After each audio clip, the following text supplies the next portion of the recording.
Tu as sans doute vu passer cette information, mais Microsoft a annoncé le lancement de capacités d'intelligence artificielle propulsées par OpenAI et notamment ChatGPT à l'intérieur de PowerPoint. PowerPoint, cet outil que tu as sans doute déjà utilisé des centaines de fois dans ton quotidien quand tu étais étudiant.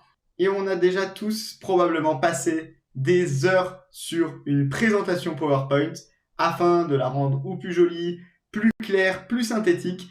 Et aujourd'hui, tout ça, c'est du passé. Et je te propose aujourd'hui de revenir sur toutes les capacités de copilote à l'intérieur de PowerPoint et tout ce que cela va permettre de faire. En effet, on a accès à la preview de Copilot dans PowerPoint et on va pouvoir du coup examiner, utiliser certains de ces usages. Juste avant de revenir sur ces différents usages, tu retrouveras en description de cette vidéo mon lien pour débuter en low-code, no-code avec Power Platform. Plus de 300 scénarios no-code, low-code à reproduire en quelques clics.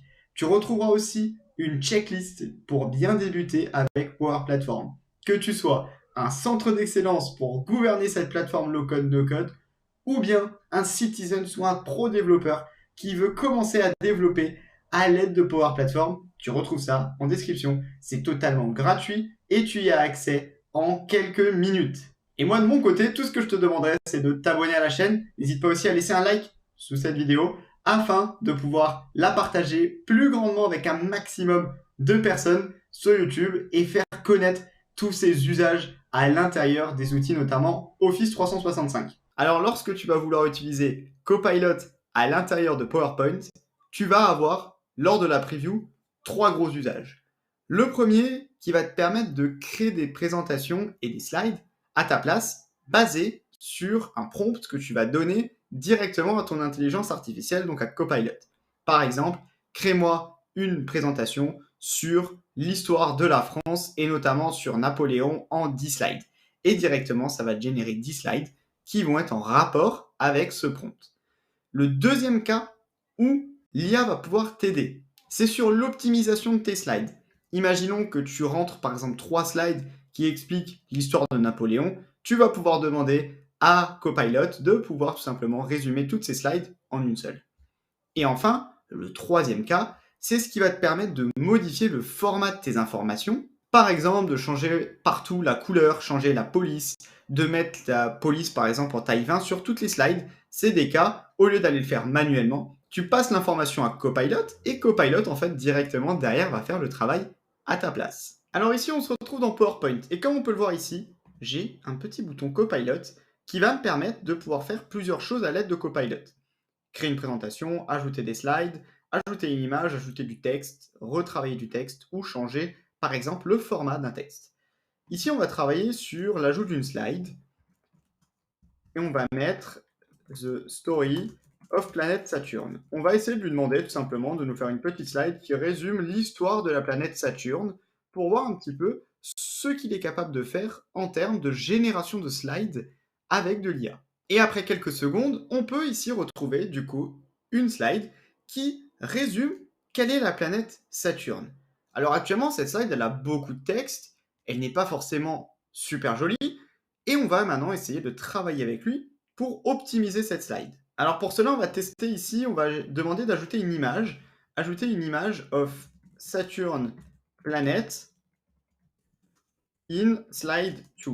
Donc en fait, je lui demande dans ma slide numéro 2 qu'il vient de générer de pouvoir m'y ajouter à l'intérieur une image de la planète Saturne afin de donner un petit peu plus de contexte. Et ici, comme on peut le voir, Don, il a utilisé donc Designer qui est un outil type Canva de Microsoft pour pouvoir ajuster le layout. Il m'a aussi ajouté une image de la planète Saturne. On va pouvoir du coup maintenant, donc on voit aussi qu'il m'a dit qu'il travaille pour ajouter beaucoup plus d'images et qu'il est en train encore en pleine période d'apprentissage étant donné qu'on est encore sur de la preview. Ensuite, on va pouvoir faire d'autres choses. On va par exemple pouvoir changer et rajouter encore une image. Et pour ça, on va demander de mettre le système solaire en tant que background de ma slide 2. Donc en fait, j'aimerais qu'à l'arrière de ma slide 2, je puisse retrouver une image du système solaire en arrière-plan et du coup avoir un effet un petit peu de planète et d'espace. Et à présent, comme vous pouvez le voir, il a totalement changé ma slide en ayant ajouté un arrière-plan. Je regrette juste qu'il n'ait pas enlevé, par exemple, l'image de Saturne. Donc, on voit qu'il va encore s'optimiser, il n'y a rien de grave. Mais il est capable de comprendre ce que je cherche à faire dans ma présentation. Ensuite, je vais ajouter une nouvelle slide. Donc, je vais ajouter une slide, cette fois-ci, sur l'atmosphère de Saturne. Donc là, il va tout simplement à nouveau me générer une slide comme on l'a vu avant qui va énumérer des informations sur l'atmosphère de Saturne. Et on va, comme ceci, à présent retrouver une slide sur l'atmosphère de Saturne. Je vais juste en ajouter une troisième sur, par exemple, tout ce qui a été découvert sur Saturne. About the big discovery of Saturn. Et il va du coup me générer une troisième slide et ensuite je vais vous montrer comment on va pouvoir changer aussi bien le format et ajouter par exemple des slides type agenda, conclusion. Donc à présent j'ai mes 3 slides, je vais travailler par exemple sur le format du texte.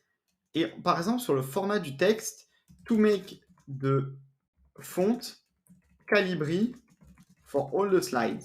Donc là en fait ce que je vais faire c'est que je vais tout simplement lui demander d'aller me mettre la police Calibri à la place de la police actuelle, qui je crois doit être Arial, sur l'ensemble de mes slides, afin de pouvoir gagner du temps et pas avoir à aller cliquer sur chacun des blocs pour changer la police. Et donc là, si vous regardez bien, si je sélectionne la plupart de mon texte, je suis partout en calibré. On peut aussi faire, par exemple, le to, par exemple, make all the text size to 20. L'idée, c'est qu'il va modifier partout le texte pour me le mettre, par exemple, ici en police 20. Et donc, la taille de la police sera beaucoup plus petite. Et ici, encore une fois, comme vous pouvez le voir à présent, on est partout sur une taille 20 et une police calibrée. Je voulais aussi vous montrer quelque chose d'assez sympa. C'est qu'ici, je vais lui demander d'ajouter une slide of agenda to begin my presentation.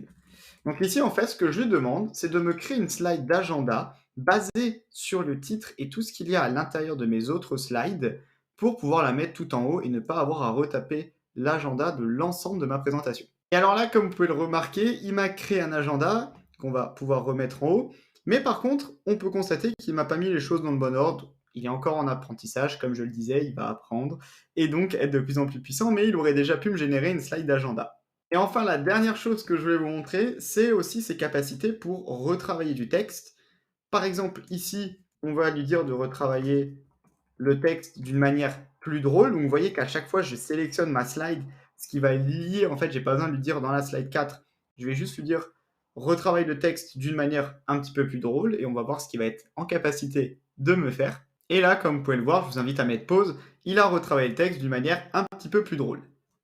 La dernière chose à voir sur PowerPoint avec Copilot, c'est le text format. Et là, je vais lui dire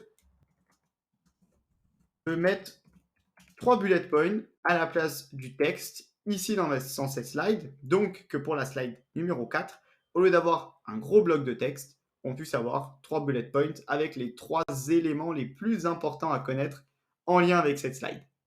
Et donc là, si on regarde bien, il m'a bien modifié le texte en mettant 3 lignes. Il n'a pas mis 3 bullet points. On va essayer d'aller le chatouiller un petit peu en lui disant change-moi le text format to 3 bullet points instead of 1. On va voir. Donc là, je suis en train de lui dire tout simplement qu'il m'a mis seulement une bullet point et que j'en voulais 3. Est-ce qu'il va être capable tout simplement d'aller m'en rajouter 2 autres? On va essayer de voir ça. Sinon, c'est qu'il a encore une fois une marge d'apprentissage. Et là, comme on peut le voir, il vient tout simplement de me rajouter les 2 autres points. Donc, j'ai bien quelque chose d'optimisé et qui ressemble plus à ce que je cherchais. Alors là, on est tout à fait d'accord, tous ensemble, je pense, que ça aurait été beaucoup plus simple pour moi d'ajouter les 2 autres points manuellement. Mais en tout cas, il m'a résumé mon texte en 3 bullet points comme je vais demander. Il m'a mis une slide d'agenda, il a créé du texte. Et je pense que vous pouvez du coup avoir une bonne idée de tout ce que Copilot permet de faire à l'intérieur de PowerPoint. Et donc, je l'espère ici que vous avez pu avoir un premier aperçu de ce que peut faire Copilot à l'intérieur de PowerPoint. Et bien évidemment, on était sur la preview, comme vous voyez en haut. Il n'est pas encore disponible pour tout le monde. On est vraiment en mode insider sur la chaîne pour découvrir toutes ces capacités-là à l'intérieur de PowerPoint parce que ça va totalement révolutionner la manière dont on travaille sur ces outils-là à l'aide de l'intelligence artificielle. Et donc, n'hésitez pas à me faire savoir si ça vous a plu, ce que vous attendez en termes de nouveautés qui arrivent dans PowerPoint en description de la vidéo.